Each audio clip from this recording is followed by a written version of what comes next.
우리 지난 주간에 우리는 사랑하는 자매를 먼저 떠나보냈습니다. 뭔가 좀 여러 가지 생각들을 더 깊게 만든 계기가 되었던 것 같아요. 죽음이란 도대체 무엇인가? 죽음 이후의 세계는 도대체 어떤 것인가? 이런 질문들에 대한 답을 알고 싶다라고 하는 것은 우리가 가지고 있는 가장 근원적인 욕구 중에 하나인 것 같아요. 실제로 죽음에 대해서 굉장히 다양한 견해들이 존재하고 있습니다. 사후세계가 없다고 믿는다. 그래서 결국은 다 무로 돌아간다고 생각한다. 이런 사람들이 한 4분의 1 정도. 약 50%에 달하는 사람들이 이제 사후세계가 있어 라고 믿는다고 해요. 그 믿음 안에도 굉장히 여러 가지 갈래들이 사실은 혼합되어 존재하는데요. 가장 흔한 생각이 이제 천당과 지옥, 이렇게. 불교 같은 경우에서 심판받는 그곳을 명부라고 하는데요. 그래서 삼가 고인의 명복을 빕니다. 그래서 명부에서 심판을 잘 받아서 좋은 곳으로 가셨으면 좋겠습니다. 이런 표현입니다.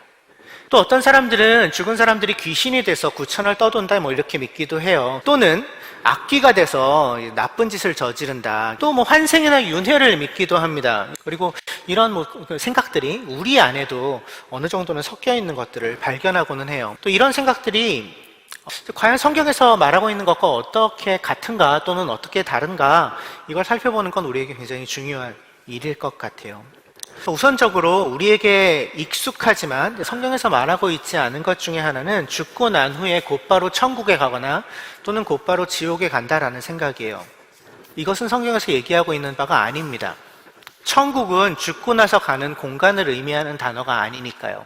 천국은 하나님 나라의 또 다른 표현이고, 하나님의 나라는 하나님의 통치 그 자체를 말하는 것이다 라고 우리는 귀에 못이 박히도록 들었어요. 우리는 하늘나라에 이미 들어와 있어요. 우리는 천국에 이미 살고 있는 거예요. 하나님의 통치 가운데 우리는 이미 들어와 있으니까. 그 통치를 계속해서 살던 사람이 언젠가 예수님이 다시 오셨을 때 완성되어 임할 그 나라, 그 하나님의 통치 가운데 들어가게 된다라는 것이 우리가 가지고 있는 믿음이에요. 지옥 또한 역시 사후세계에만 해당하는 개념이 아니고요. 하나님의 통치가 미치지 않는 상태, 이제 그것 자체가 지옥입니다. 죽은 이들이 하늘에 있어요. 이런 말들 잘못된 표현입니다. 사실은 하늘나라는 하나님 나라니까. 또 우리에게 익숙한 개념 중에 하나는 죽은 이들이 우리를 지켜보고 있고 또는 돕고 있다, 때로는 또는 해코지한다, 괴롭힌다, 이런 생각입니다. 근데 성경에서는 그렇게 얘기하지 않아요. 성경은 죽은 자들의 세계와 우리가 살고 있는 이 세계를 명확하게 경계짓습니다. 욥기 7장 스올로 내려가는 사람도 그와 같아서 다시는 올라올 수 없습니다. 죽은 이들은 다시 돌아올 수 없다. 이것이 성경에서 믿고 있는 바예요. 그래서 우리를 위해서 기도해 달라고 이렇게 부탁하고 요청하는 가톨릭 신앙에서도 마리아가 주님과 더 가까운 곳에 있기 때문에 우리를 대신해서 빌어주실 것이다. 근데 이런 것도 이제 성경에는 없는 개념입니다. 예수께서 우리를 위해서 하신 일은 더 이상 우리가 누구를 통하지 않고서도 하나님께 직접 갈 수 있게 되었다는 것이에요. 기타 등등 여러 가지 생각들이 있어요. 우리가 하고 있는 생각 중에 많은 것들이 사실은 성경에 없어요. 성경에서는 죽음에 대해서 무슨 말을 하고 있는가? 구약과 신약을 좀 나눠서 볼 필요가 있는 것 같아요. 구약에서는 죽음 이후에 대해서 굉장히 모호한 어떤 표현들만 존재해요. 큰 관심이 없다라고 얘기해도 크게 틀리지 않을 것 같아요. 이스라엘의 정체성은 하나님과 언약을 맺은 특별한 백성이죠. 그리고 그 언약이 실제로 실현되는 장소는 약속의 땅이었습니다. 지금 여기였어요.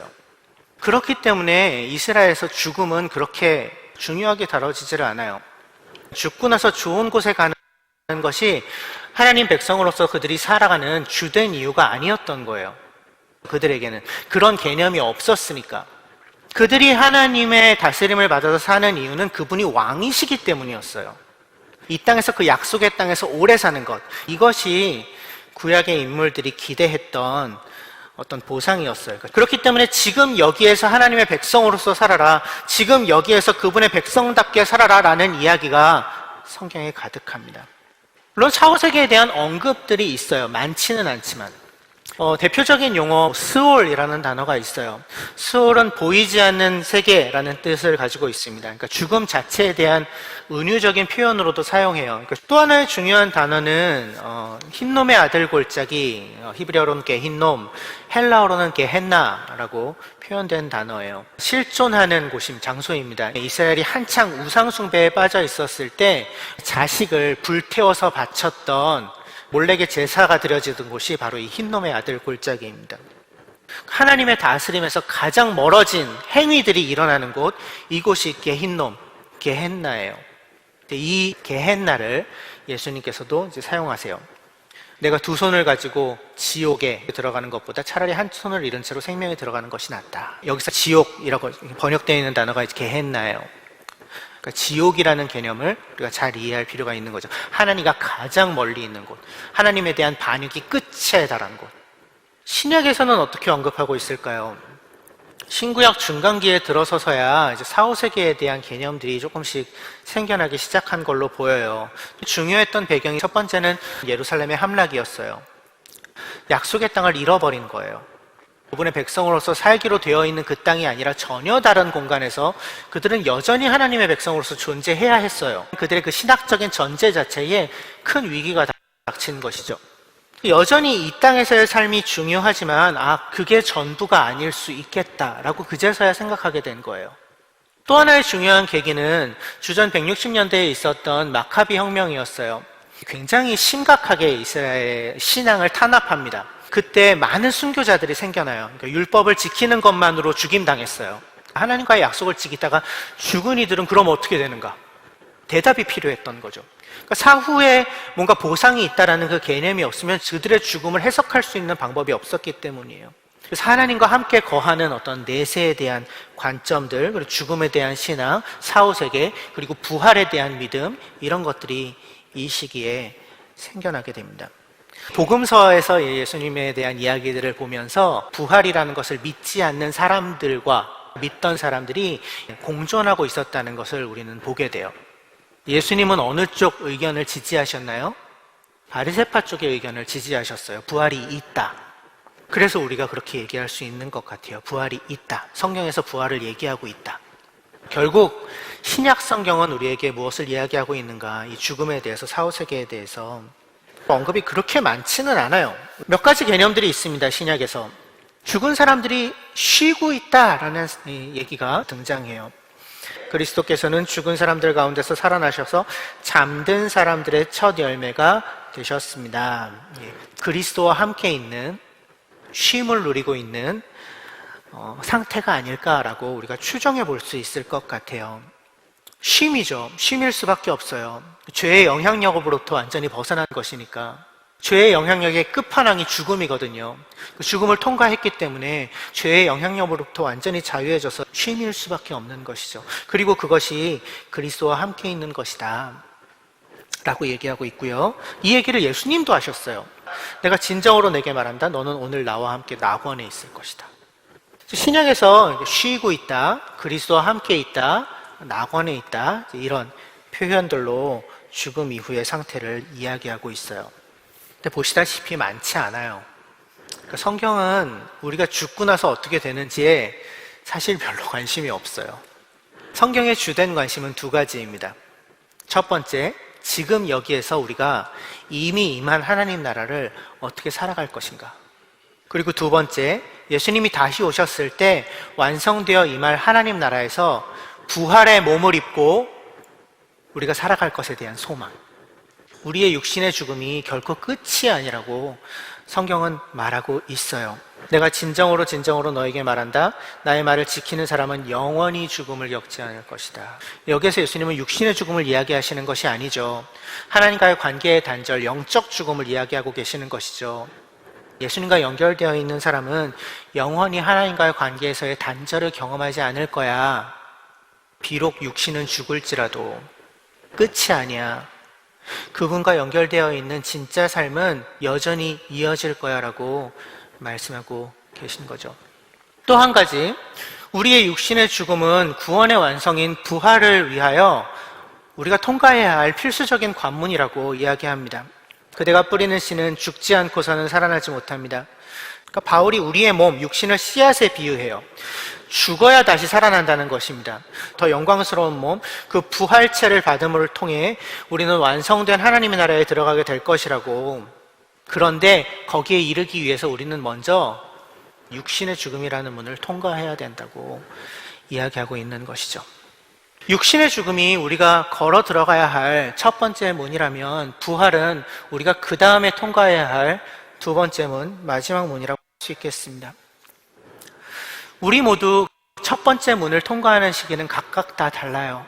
하지만 두 번째 문은 우리가 다 함께 통과하게 될 것입니다. 그렇기 때문에 사랑하는 이들을 먼저 떠나보내는 그 잠시 동안의 헤어짐은 너무 슬픈 일이지만 또 그렇게 좌절과 절망만 있는 그런 일은 아닙니다.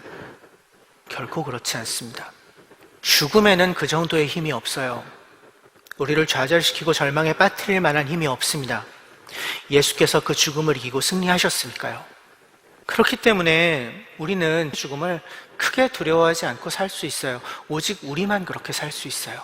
그렇기 때문에 정말 중요한 거는 지금 여기서 우리가 어떻게 살 것이냐입니다. 구약의 이야기는 어떤 이야기인가요? 지금 이 땅에 당신의 백성 공동체를 세우시는 하나님, 그리고 지금 여기에서 그분의 다스림을 받아 살아가는 하나님의 백성 공동체에 대한 이야기로 구약은 가득해요. 신약은요, 예수 그리스도와 함께 하나님 나라의 도래를 선포하시는 하나님, 그리고 그 그리스도를 통하여 하나님과 회복된 관계를 누리며 그분의 백성답게 살아가고 있는 교회에 대한 이야기가 신약의 이야기죠. 중요한 건 지금 여기에서 우리가 어떻게 사느냐예요. 우리가 꼭 기억해야 되는 분명한 것 한 가지가 있다면, 우리가 그분을 따르는 것은 그렇게 살아야 하나님이 우리에게 좋은 것을 주시기 때문이 아니라는 것입니다. 그분이 우리의 왕이시기 때문에 당연히 따르는 것입니다. 그래서 내게 뭔가 좋은 것을 주신다면 따를게요. 그럴 수 없어요. 그분이 정말 왕이시라고 인정한다면 그런 태도로 그분 앞에 설 수는 없습니다. 그렇게 우리는 그분을 수단으로 사용할 수 없어요. 우리는 그분이 우리를 살리셨기 때문에, 진짜 삶을 가능케 해주셨기 때문에, 그것을 위해 우리를 대신해 죽으셨기 때문에 그분이 나의 주인이시라고 고백합니다. 당신이 나의 왕이십니다. 죽음이 있다는 것은, 즉 우리의 육신의 삶의 끝이 있다는 것은 우리를 겸손하게 하죠. 그냥 나의 욕망을 따라서 살아가지 못하도록 일깨워주는 그런 역할을 죽음이 합니다. 믿는 이들의 장례식장은 뭔가 다른 것이 있어요. 슬픔만 있지 않아요. 어떤 의미에서는 뭔가 이해할 수 없는 기쁨이 그 슬픔 안에서 공존하고 있는 것을 보고는 해요. 놀라운 일이죠. 죽음은 우리를 더 제대로 살게 만들어줘요. 지금 여기에서 최선을 다해 그분의 다스림을 살게끔 해요. 최선을 다해 사랑하고 최선을 다해 섬기고 최선을 다해 베푸는 삶을 살아야 되겠구나. 왜? 시간이 제한되어 있으니까 라는 것을 깨닫게 만들어줘요. 우리에게도 죽음은 다가올 것입니다. 그 죽음이 닥치기 전에 여기서 어떤 삶을 살아야 할지를 깊이 생각하며 지금 여기에서 그 다스림을 기쁘게 살아갑시다.